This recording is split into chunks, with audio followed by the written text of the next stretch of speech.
This is Redstone. Hey guys, XOJet here, and today I have this, and this right here is actually something very interesting. It is some Hopper ROM, I guess you can call it that, Hopper ROM, and so I wanted to make up for uploading three by three piston doors, because I'm pretty sure no one really wanted to see three of those, so I decided to make up for it by building something completely amazing. And I was in need of this because I think this is really amazing concept. And so it's basically memory. It's chest memory. So um, Peter Jang used this a lot. So I was wondering how to build it, and it took me a while to figure it out. But I did make my very own, and this is very compact. And you guys might be like, wait, that's compact, but I'll explain what's going on. So this right here is chest memory. Non-stackable items are on, and then the stackable items are the delay. And you need to alternate, and you can't have the same non-stackable item. Or else they would just like all be in one and it would break. Or you might want that, but I don't think you would want that much delay. So this right here will give a pulse, then it'll wait, then it'll pulse, then wait less, then pulse, then wait very little and pulse one last time. And so this right here is the output. This right here is your output line, and you want it to be here, but you can't have your output be here because that will just always be on. And this uses redstone length, and since I used a hopper here, it will your output with a stacked item will be 3. So basically, why this looks really big is because if you compare this to someone like Peter Jang's version, I'll just build something really fast. His was basically 2 droppers like this, and then hoppers like this, and then chests like this, and redstone chests like this. Something like that. And then what you needed was a clock, which I didn't like because you basically needed a clock to be running, and then you just needed to stop the clock when it was done, so I didn't like that. And basically all the stuff would go into the next chest. Like if all the items were in this chest, like the item was in here, the clock would fire and everything, and it would be in the next chest. But then the next time you used it, you had to have the clock on this side work so that all the items would go back, and you could take an output from both sides, but then you wouldn't use this side. So it was a bit complicated. So it was just like the pure memory. But this right here, it will take a pulse, give you the amount of pulses you want out here, and reset everything so you don't have to input it from a different side. And that actually takes a lot, and I will do a tutorial on it, but here I'll show it in action. So that was 1 pulse, another one, a faster one, and the fastest one. Now it resets, and there is one slight problem, and that is the more items you have here, the longer it takes to reset. But other than that, I don't think it's much of a problem. And so yeah, this is very compact. That is 1, 2, 3, 4 by 1, 2, 3, 4, 5, 6, 7, 8, 9 by 1, 2, 3, 4. And that is, let's get the handy dandy calculator. It was 4 by 4 by 9, 144 blocks, which I find is impressive because this is very compact for what it does. And so I will be doing a tutorial. So yeah, now for the tutorial. Okay, now for the tutorial. So start off with where you want to build it, then get yourself droppers and put a dropper here. Now here you want a hopper. Now here you want a chest. Let's grab a chest. Put a double chest here. Now here you want a trap chest. Put trap chest like that. Grab more droppers, and put droppers like this. Now you want the hoppers. Put a hopper here and a hopper here. So now that's basically where the items go. So the items will flow down here and up here, and then flow down here into this, up and back into this. So now we're just gonna start off with something very simple, and that is a clock. So just put a comparator here, then put a 1 tick repeater, then 1 and 2. So there's a clock, and here you want 1 redstone dust. Here you want a block, 2 blocks like that, and just a repeater there. So now that will just be like a dropper vader. Anytime an item goes up, it'll just shoot an item up. Then on this side you also want one, but this one is going to be like this. You put a comparator here. Now here you want a block with redstone, a repeater there, 1 and 2.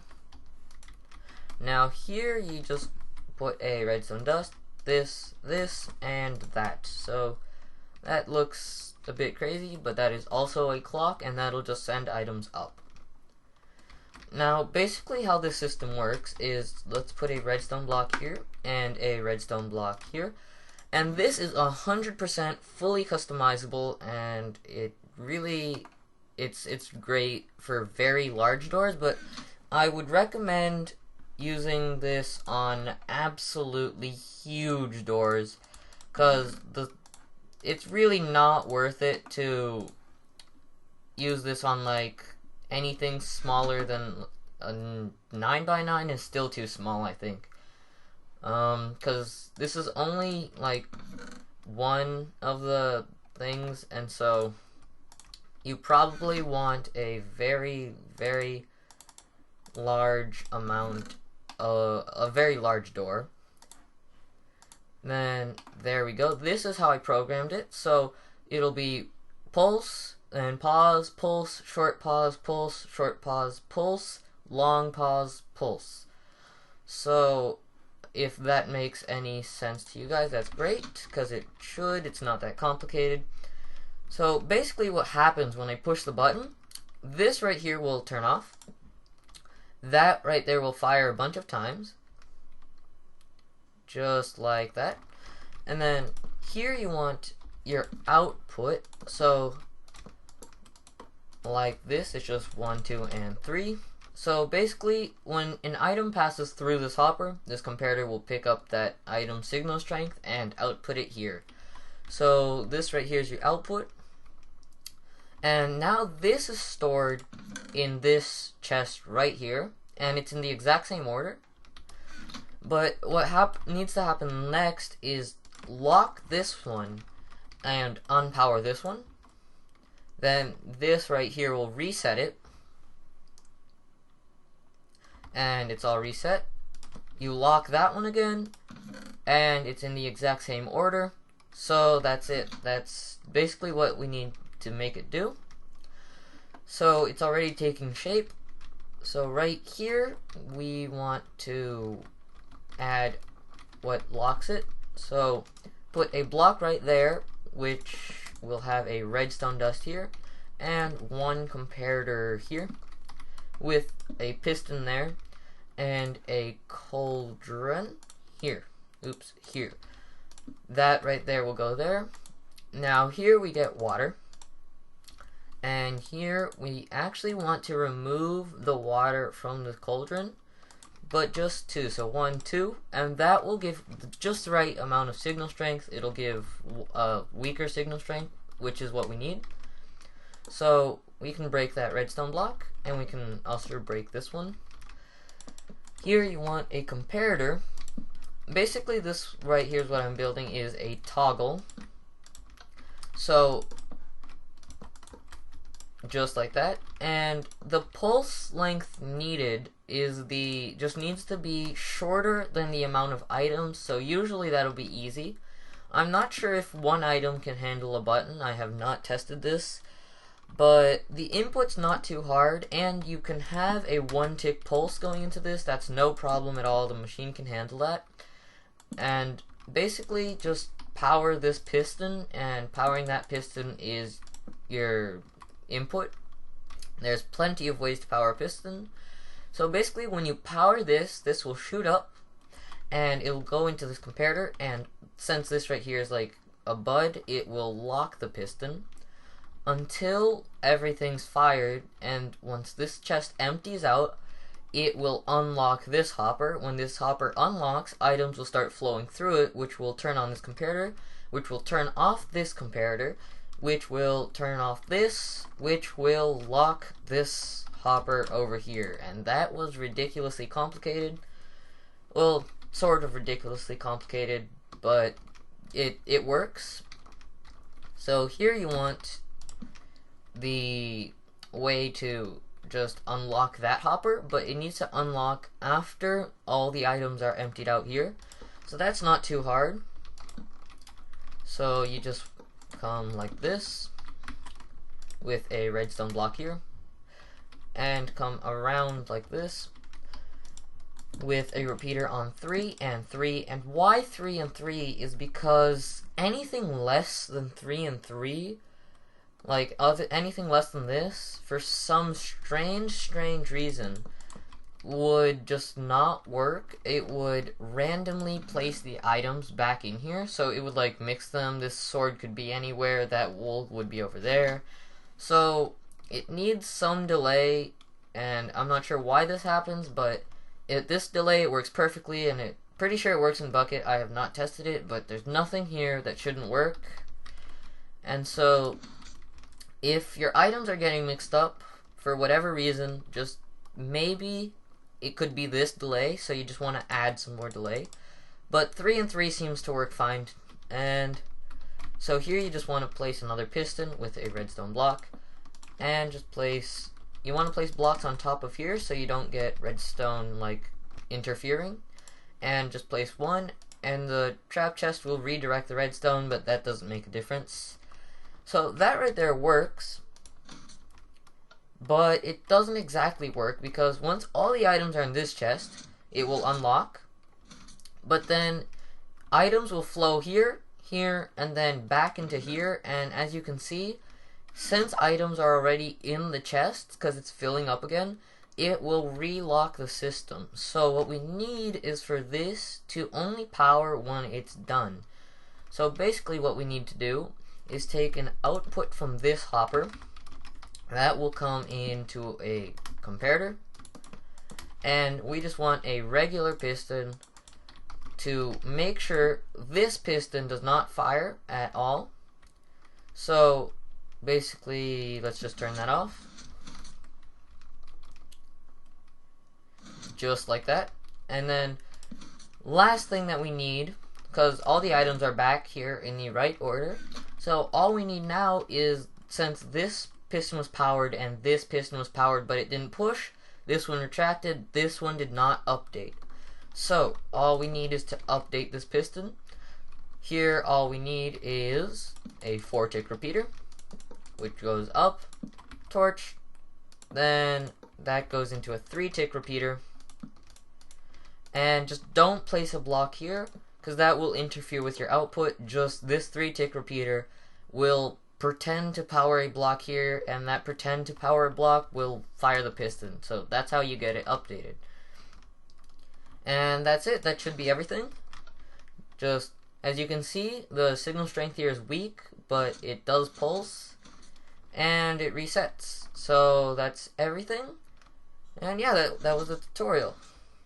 Okay, so I hope you guys really like this. I absolutely love this design for Hopper ROM and Hopper Dropper chest memory, because this can hold a lot of memory, and it's not like too big, so you can put plenty of these next to each other and stack them on top of each other and all that, and still have outputs relatively close to each other, so that you can just like go put it into whatever you're trying to make. And this is probably best with very large piston doors. I know Peter Jang used it, Peter Jang TW. I should probably put a really big link right here on the screen so you guys can see it. And it was his 6x6 flush and seamless door, which he made with I don't know the name, but it'll be really large on the screen, and you guys should check him out. And I know Peter Jang used that in his 6x6 flush because that was just crazy and it needed lots of piston movements. So it used something similar to this, but it didn't have a reset. So, or I'm not sure, I didn't actually look into his design, but he did do a few Hopper ROM tests, and in those there were like no resets. So you can also use this to program music, so you can have several of these stacked next to each other, and each one will play a note, and then you just add the right delay here, and it'll play, you know, the tune. And so I don't have anything else to say. This is completely customizable. Just change whatever you want here. And yeah, that's the tutorial. I did the tutorial. So I don't have anything else to say. So thanks for watching. Bye.